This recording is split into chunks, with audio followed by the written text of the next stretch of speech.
Oke, Bismillahirrahmanirrahim. Assalamualaikum warahmatullahi wabarakatuh. Perkenalkan, nama saya Ruli Kurniawan. Izinkan saya di sini untuk menyampaikan materi tentang struktur organisasi yang ada di perusahaan PT Gilang Agung Persada, di mana tempat saya bekerja sekarang, itu di divisi Watches. Ya, sebelumnya yang saya hormati Ibu dosen pembimbing mata kuliah pengantar bisnis, Ibu Walair Purini, dan teman-teman yang menyaksikan video ini. Mudah-mudahan video ini ada manfaatnya. Oke, langsung saja ke struktur organisasi yang ada di perusahaan PT Gilang Agung Persada ini ya teman-teman. Tapi sebelum itu Ruli tidak terperinci, Ruli hanya menjabarkan dari atas ke divisi WOSIS saja, tidak semua. Yang pertama di struktural paling atas itu ada CEO atau Chief Executive Officer, dibantu oleh CFO dan CMO. Apa itu CFO dan CMO? CFO itu adalah Chief Financial Officer, dan ada CMO, Chief Marketing Officer. Dan CEO itu diisi oleh Bapak Roni Debong selaku CEO. Dia tinggal di Singapura di PT Benjamin Lifestyle. Terus CFO dan CMO saya kurang tahu siapa namanya. Lalu ada BM, Branch Manager, itu diisi oleh Ibu Devi. Dan ada area manager. Untuk area manager di Bandung ada Pak Yedi. Dan ada Arkor dan supervisor atau bisa disebutnya. Tapi di Bandung tidak ada Arkor dan area supervisor. Langsung ke posisi SSA, langsung di paling bawah itu ada SA. Apa sih SSA atau SA? Kalau di dunia retail PT Gilang Agung Persada itu, SSA itu Senior Sales Associate, atau yang SA-nya itu adalah Sales Associate. Kalau bahasa umumnya, bahasa universalnya, SA itu sebagai crew store, SSA itu sebagai store manager. Sekarang kita akan masuk ke pembahasan, yaitu tentang planning, di mana kita akan mengkelompokkan atau menggrouping siapa saja nih yang terlibat dalam perencanaan suatu perusahaan. Jadi planning itu apa sih teman-teman? Planning itu adalah suatu perencanaan yang berupa strategi jangka panjang, menengah maupun pendek suatu perusahaan. Jadi mau dibawa kemana nih tujuan atau arah perusahaan tersebut. Nah, yang terlibat untuk membuat planning di PT Gilang Agung Persada di divisi Watches itu yang pertama ada CEO teman-teman. Jadi CEO itu membuat suatu perencanaan dibantu oleh CFO, CMO, dan BM. Kenapa CEO, CFO, CMO, dan BM yang terlibat? Tidak area manager, tidak area koordinator, tidak SA, tidak SSA. Karena tugasnya CEO, CFO, CMO, dan BM itu sebenarnya lebih banyak ke membuat suatu perencanaan teman-teman. Nah, di PT Gilang Agung Persada sendiri itu ada beberapa planning ya teman-teman, mulai dari planning jangka panjang, jangka menengah, dan jangka pendek. Salah satunya yang sering Ruli rasain itu planning jangka pendek, di mana si CEO, CMO, CFO, dan BM itu membuat suatu rencana, suatu strategi, suatu target yang akan ditetapkan per bulannya, harus seperti apa, bagaimana. Nah, jadi si tugasnya CEO, CMO, CFO, dan BM itu memang kebanyakan itu di back office teman-teman ya. Atau kalau misalkan dalam kepemimpinan di PT Gilang Agung Persada itu untuk CEO, BM, CMO, dan CFO-nya bisa dibilang menjadi table leader ya teman-teman. Hanya duduk di meja, jarang sekali mereka ke lapangannya karena tugasnya hanya membuat suatu perencanaan. Lalu selanjutnya ada yang namanya organizing. Apa sih itu organizing? Organizing adalah proses dalam memastikan kebutuhan sumber daya manusia setiap tokonya itu tersedia, atau pengelompokan lah, sehingga dapat mencapai tujuan yang berhubungan dengan organisasi. Nah, di sini siapa sih yang tugasnya untuk mengorganize staff-staff gitu?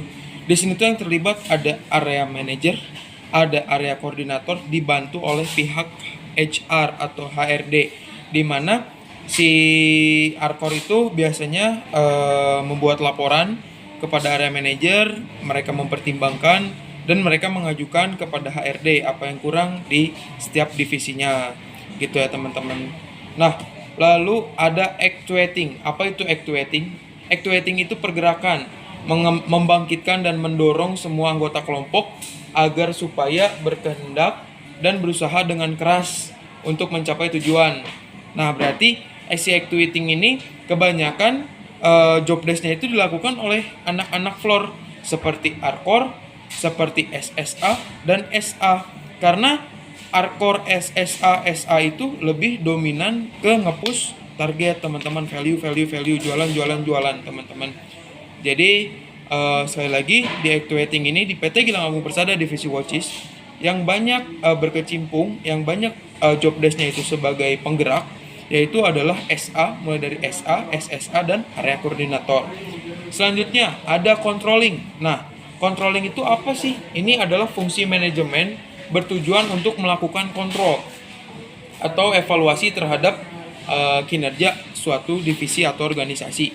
Nah, di sini tuh sebenarnya controlling yang sangat intens itu ada di posisi area manager dan BM. Dia selalu mengontrol anak buahnya ke bawahnya, hierarkinya ke bawah. Gitu teman-teman. Untuk memastikan di floor itu tugasnya benar gak, terus targetnya tercapai gak, gitu teman-teman. Nah, sekarang lu simpulkan untuk presentasi job desk kali ini. Sebenarnya dari semua job desk yang ada di PT Gilang Agung Persada, mau CFO, CMO, CEO, dan lain-lain, itu pasti semua kebagian yang namanya tentang planning, yang namanya tentang actuating, organizing, ataupun tentang yang tadi terakhir ada actuating. Sekali lagi perlu disebutkan, ada planning, ada organizing, ada actuating, dan ada controlling yang terakhir. Nah, semuanya itu saling terikat teman-teman. Nah, untuk presentasinya Ruli akan jabarkan seperti ini. Untuk presentasi job desk pertama nih, yang banyak berkecimpung kerjanya itu sebenarnya branch manager. Nah, kenapa? Karena branch manager itu 60% job desk-nya adalah menyusun rencana-rencana jangka pendek, menengah, maupun jangka panjang teman-teman, sehingga bisa diterapkan ke hierarki ke bawah dan dipertanggungjawabkan ke hierarki ke atas. Yang 20%-nya itu BM itu atau branch manager itu bertugas sebagai controlling, tapi controllingnya tidak secara langsung. Dia controlling berdasarkan laporan-laporan yang dibuat oleh area manager. Dan yang terakhir itu terbagi menjadi 10% itu actuating dan organizing. Nah, itu ya teman-teman. Lalu yang kedua itu ada area manager, di mana area manager ini yang paling dominan itu tugas kerjanya ada di controlling. Dia mengontrol anak-anak floor dan staff-staff supaya tetap di satu arah, di satu tujuan yang disusun oleh branch manager dan tingkat ke atas lainnya.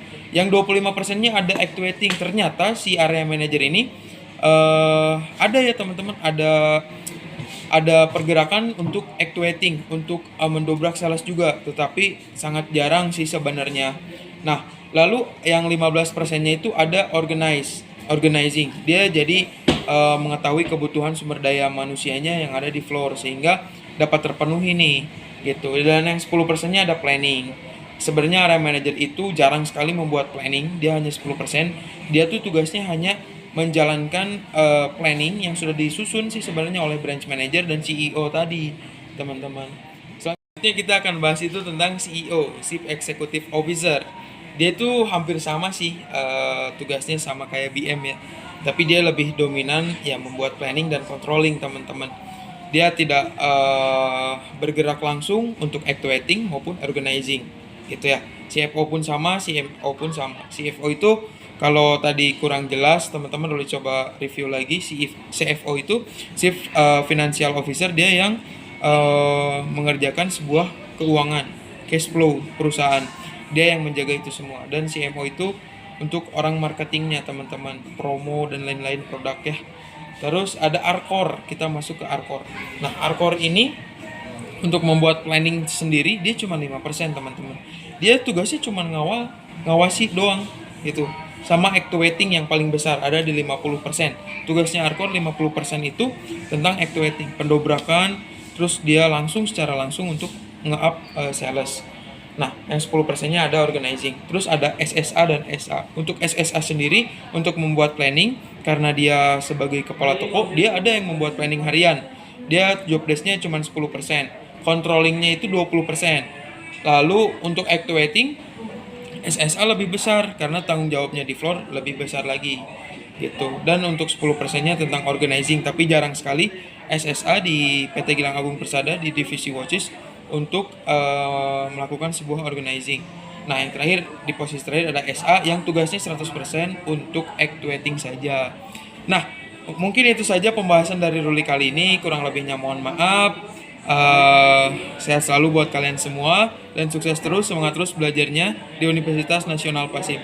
Dadah, assalamualaikum.